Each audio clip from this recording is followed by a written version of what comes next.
d'une espèce de duplicité de l'État et de la préfecture en dessous sur une des mesures de compensation qui est la zone base militaire de Ensheim.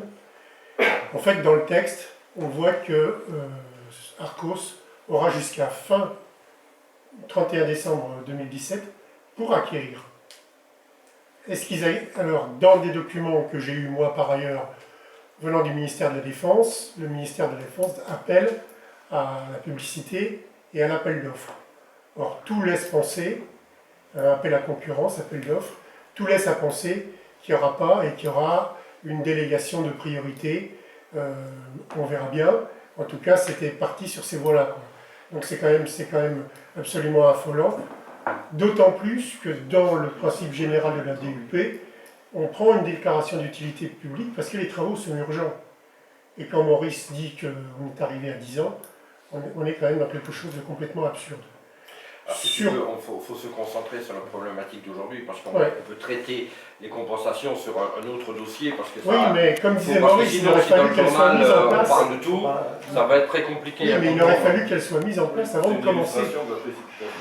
Voilà, ça illustre la précipitation. Et alors les pressions sur certains propriétaires, dont certains ont la spécificité d'être à la fois exploitants et de demander à l'aide à la culture à des exploitants agricoles pour que leurs terres soient ensemencées, ces gens-là n'ont absolument rien à dire et reçoivent même des injonctions d'huissiers pour les pousser à accepter d'aller sur le terrain pour faire l'état des lieux, pour accepter de signer la convention de travaux temporaires. Il y a vraiment des procédures qui sont totalement inacceptables et qui sont en partie couvertes quand même par les services préfectoraux. Il ne s'agit pas des travaux, hein. Il s'agit des diagnostics archéologiques. Hein. Oui, oui, mais les travaux préparatoires, c'est... C'est pas des travaux. Alors, en plus, c'est mal marqué dans les textes officiels, c'est marqué fouille archéologique alors que c'est diagnostic. C'est les sondages géotechniques. J'avais tout à l'heure un agriculteur au téléphone qui disait que sur les sondages géotechniques, les études d'impact n'ont pas été faites parce qu'il y a des voies d'eau dans le Leuce qui alimentent des puits.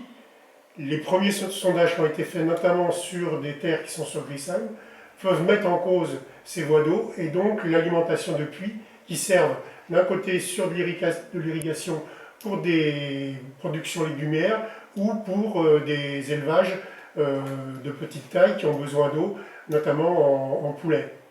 Donc on voit bien qu'on est dans une précipitation et sur le problème fondamental de savoir si c'est le propriétaire ou l'exploitant qui doit donner l'autorisation, on est dans une ambiguïté sur l'ensemble des types de travaux. Pour le moment, on est encore dans la phase sondage géotechnique, travaux de diagnostic archéologique. Il y en a encore d'autres à venir, et ça va continuer de la même façon. Alors que les textes même disent bien que le droit des tiers, donc le droit des propriétaires, où il y a quand même dans la Constitution une suprématie du droit de propriété dont on peut penser ce qu'on veut, mais si c'est plus ça, il faut changer la Constitution, il est totalement mis en cause. Et mis en cause à la fois par la Chambre d'agriculture, par le Conseil départemental, par les services de l'État et par l'État lui-même. Et là, on trouve des preuves dans des tas de textes. Alors, est-ce qu'il faut être perpétuellement en recours? Il y en a déjà beaucoup qui sont pendants, il y en a d'autres qui sont en préparation, et ça, il faut que Vinci s'en rende compte et qu'il se rende compte que le collectif et les associations ou les personnes qui auront intérêt à agir le feront le moment venu. Voilà, merci.